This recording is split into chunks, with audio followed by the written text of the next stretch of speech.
So remember how one of the big complaints was that Null took too long to get into his ramp? We're really going to test that theory out today. 43 seconds in, my boy Null.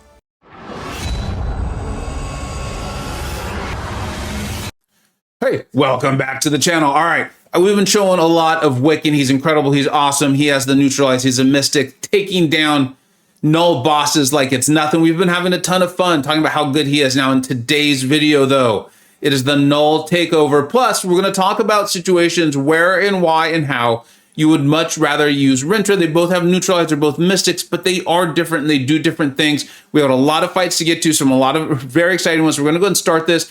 Null and Rintra now. Here we go. We're only in against Rintra, and this is one of the first fights. It's really going to talk a little bit about where you really want to use Rintra, where you really want to use Wiccan. You've seen the Wiccan videos though, so we're going to focus on Rintra for this one. So this is a Conduit node, and this has Vivified. So his combat power rate, his being gallons, is going to be massively increased. You're going to see that.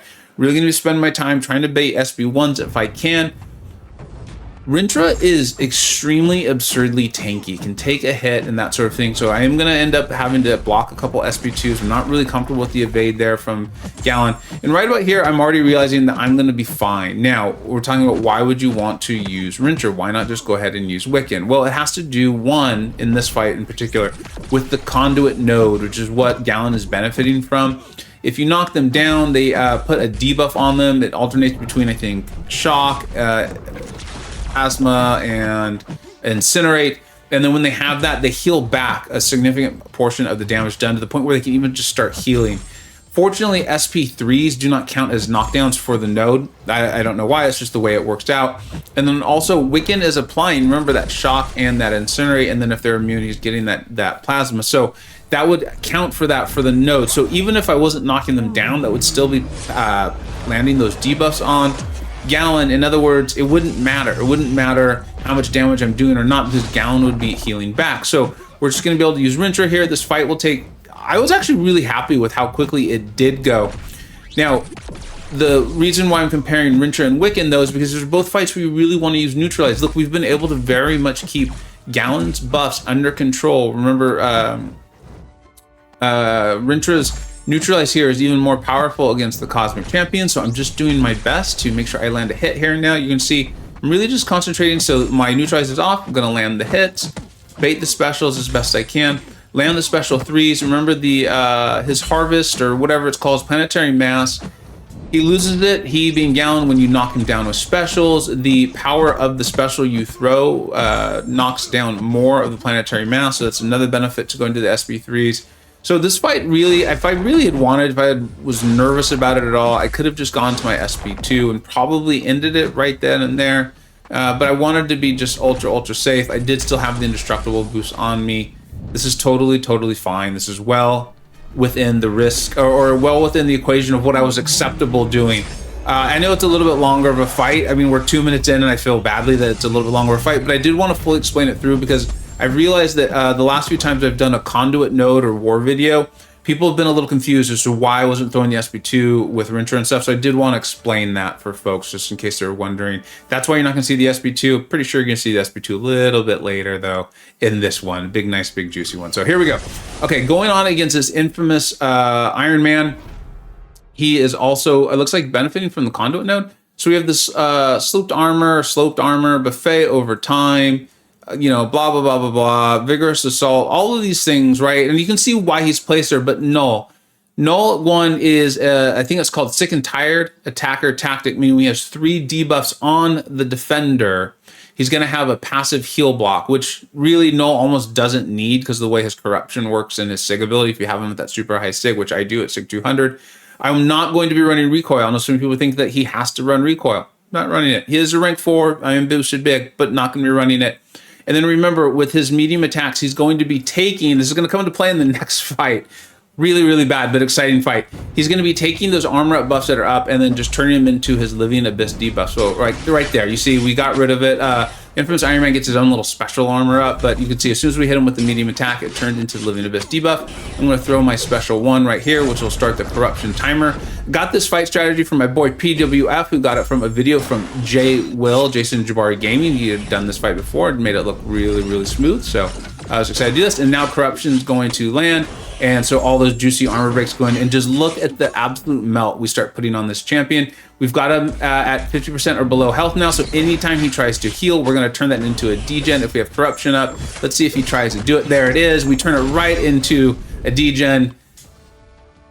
Iron Man down. Otherwise tough node. 43 seconds in. My boy Null looking good, right? We're gonna test him even more. We're gonna really test this theory out. Can he be quick enough to get down tough fights? We're gonna test this, not intentionally though. So here it goes. And some of you who are really keen on the Alliance War map probably already know. Oh no, I know exactly what you're doing. So we're gonna go in here in this fight against this Omega Sentinel. Now this has an enhanced bleed node. Null has, I think it's a 60% bleed resistance. You can see it with the chitinous thorns there for every armor up. Now, I want to explain how you should do this. If you're going to use this fight, you're going to want to alternate your attacks, right? Because Omega Sentinel gets her armor ups when you repeat attacks, meaning if you do medium, medium, or medium, light, light, light, all those lights will trigger the armor up. It's a way to fight her and not get too many for armor ups, helps you with her armor block and things like that too. But I forgot. It's been so long since I played Null, and honestly, I hadn't had this interaction yet, or need to really pay attention to it. He doesn't like stagger or prevent the armor ups from happening, as we saw in the infamous Iron Man fight. He kind of steals them or turns them into his living abyss, meaning she's still going to be getting her armor ups if I repeat attacks. And look at this. The bleed damage, I think, is about an 80% potency, or it's a significantly ramped up potency. I don't know why. I have no idea why. I think I was just like, well, maybe if I make a mistake or something, I'm going to put on this combat region. No clue why. That was not a smart play. It was more just a fortuitous play. Here we go. You're going to see me make that mistake. So I'm going to start off. There we go. Nothing too strange now, but I'm like, hey, I do have a bleed on me. That's weird. Now I've got two. And right about now, I'm thinking something is horribly, horribly wrong. This fight is not going the way I want it to go. I know Null has the bleed resistance, so maybe I'll be okay. Let's go. So we're still kind of going in. I am starting to realize I've got 4 or 5 bleeds. I'm like, I need to get Corruption up ASAP. I need to blitz down this Omega Sentinel. Null, please be fast. Please be fast. So here we are. We're 15 seconds into the fight. Finally got Corruption. Timer gone. He's still not even in Corruption. Know that at this point, I do decide to go ahead and try to evade the last part of this SB2. A little bit of a mistake there. Now I've just got to hurry up, finish this. I've got 12% health left. She's still like 40% health. But remember, we're going to turn any of those bleeds that she tries to heal from into degeneration. She's got the heal block up. I went into the full combos because I know he does have a little bit of a heal off of his mediums with Corruption up. Just wanted to get it down. Null completely saves me. That fight was 31 seconds. 31 seconds. Now, Omega Sentinel does have a lower health pool, but you just saw what he did to infamous Iron Man. You got Null. He's so good, can save you, do so many things. And that was with me playing that fight very, very improperly, let's say, in the beginning. Love Null. I love that there's been an attacker tactic that really kind of lets him shine in fights where people may use other champions, but he's phenomenal. And really, again, as we already talked about, if you have him at SIG 200, once you get up your Corruption, let me check the SIG on this. When they're at 50% health or less, when the defender gains any regen effect, so that can be passive or a buff, you're going to replace it with the Null degeneration debuff. That's a really, really powerful thing to have, especially in a fight like this where you need to get it down quickly. It was fantastic. It was awesome. I love Null. I absolutely love Null. We're going to see him actually obliterate another fight. I think you'll be very surprised to see him do. So here we go in against this Novo. This is something that Wiccan could do, right? Because I don't think Nova is a Conduit defender. I'm pretty sure I'm going to be throwing some SB2s here. Let's go ahead and take a look.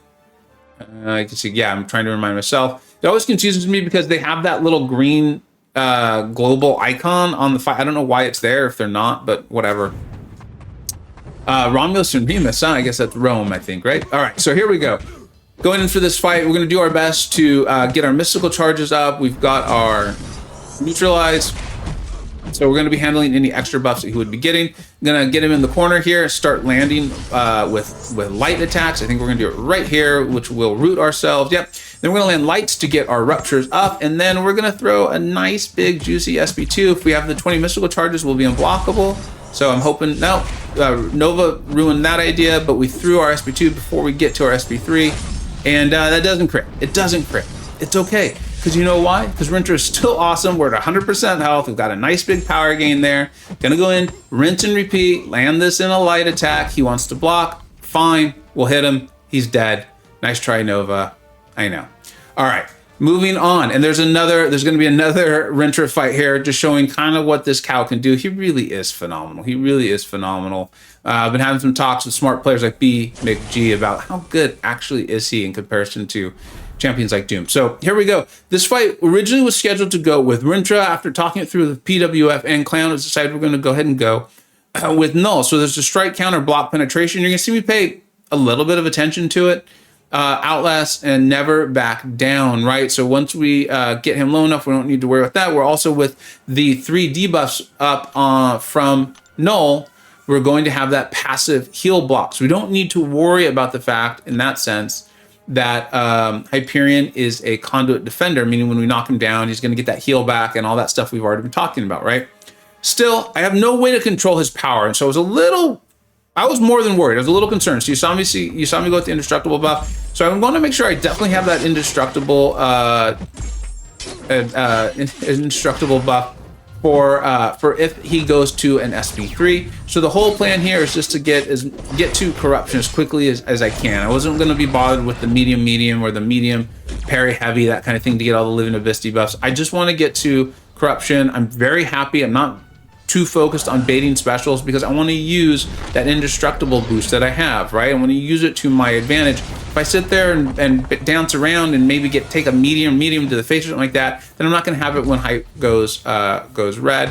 So there we go. Went in. Fortunately, corruption timer kicked in for me. It makes me go unblockable and unstoppable. Helps me handle that little heavy in the corner. And now we've seen how fast Null can win these fights. At this point, I did kind of want to bait another special, but it looked like it wasn't going to happen. Hyperion wasn't going to play ball. I was confident I still had at least one more indestructible boost left, so I'm not worried about it. So he's at 54% health. We've eaten 2 SP3s. We've got our passive heal block up. We're unstoppable and unblockable, and the melt is now on. You can see his health is just going down. I don't know why. Oh, I decided to land the heavy there because I was still thinking about the node. And honestly, if you're doing this fight, I wouldn't worry about it. Once you get to this point, he's less than 50% health down. Just finish the fight. Just finish the fight. Him getting the block penetration really isn't going to do anything. And then Null goes in there, finishes it off at 100%. That's one of those fights where I think using boost, little counterintuitive way to attack it. I obviously could have gone a little more smoothly, not let myself get backed into the corner, but you use the attacker tactic. See, I was very excited about that fight.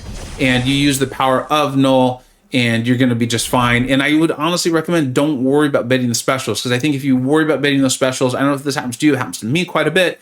They go in, they throw the medium. I'm expecting the medium light or just the medium back up. I get tagged by the medium, that second medium, and then I've wasted one of my indestructible boosts. So I wouldn't even mess with it. Just clean Hyperion's clock. It was a rank 4. We good. Okay, so here's another one where I do think Hulkling would be maybe better, but I have a rank 4 Rintra, and then we have to take all the other fights, right? You have to plan a whole map. So we've got this Conflictor, Powerless Puncture, all these things, and you're going to see Rintra still absolutely handle Hulkling. I remember there was thought that we weren't going to have a White Magneto pre-fight for me for this one, so I was going to have to play around Conflictor a little bit more. But what I would have really wanted to do there was just kind of make sure I was landing my parries at certain times, and that if Conflictor was still up, I wasn't relying on a parry, and then also keeping in mind that Hulkling would have gotten a little more power. But you can see I hadn't taken this fight before, so I was a little nervous about it, but you're going to see just how silly it was that I was nervous about it. So we're going to bait the special 1, which means Hulkling's going to be getting more of his charges, except he can't do anything with them because the neutralizes up. Look, he's just completely shut down. He's not getting his buffs. The ruptures are giving him some power from Conflictor, but that's fine. Just got to be mindful of that, right? Looks like I took a little bit of that to the face. I lost 5% health. Oh boy, oh no. Throw the special 1 because we're getting up closer to our special 2, and that's fine. It's fine. This is the thing with Rintra, is I know we all often see those big SP2s, but sometimes it's just not gonna line up that way, and you're gonna be a-okay. So we've got 6 up. It doesn't do massive damage. It is fine. The whole point of this is to get through the fight and to win. Yeah, of course, I'd love to throw the big special too. I will eventually. I've been threatening to get that Essentials video out on Rintra for quite a while. I will eventually get it out, but one of my points will be, don't worry about it. Don't worry about it. You know, maybe the fight takes an extra minute. I'd rather be alive and still at 95% health. Let's see if this one, still not a big, massive SP2. Baiting Hulkling specials. Doing what I can, when I can, of course, wanting to land the ruptures with that light attack, get him in the corner. I think we're going to do a little bit better job of it here. I think it lines up. Our power gain has been a little aggressive, and I know that's one of the complaints about Rintra's SIG ability. I think it's well worth it. I think maybe sometimes it makes your fight take a little bit longer, but you're going to be fine. Because look at this. Did this fight ever look like it was in trouble? No, absolutely not. 1 minute and 43 seconds in, boom. Hulkling down, an otherwise very, very tough fight. Great planning coming in, of course, from my planners, making sure I had that white Magneto pre-fight, because that did help. That did help. I'm not going to try to act like it didn't. We did end up, I don't remember if we won this war or not, and I've lost the screenshot with our MVP, so well played to our opponents, and thank you to our MVPs. Let's just go ahead and decide. It was Karate Mike, B McG, PWF, B Manny, Legacy, and Sire. Yeah, let's go with that. Thank you so much for watching. Let me know if you have any questions there on Wiccan, on Rintra, on Null. I think Null is kind of the showstopper here. And like I said, I'll work to get out an Essentials video on Rintra soon. I've been meaning to it for forever. It's just tournament, all these things coming up. And I think we've done a lot of Rintra gameplay. So thank you so much for watching. Hope your war season's going well. If you've got Null, hopefully this excited you or stuff you already knew. Thank you so much for watching. I hope you either learned something, were entertained, or even better, a little bit of both. Don't forget to like, subscribe. Thanks so much for watching. Take care.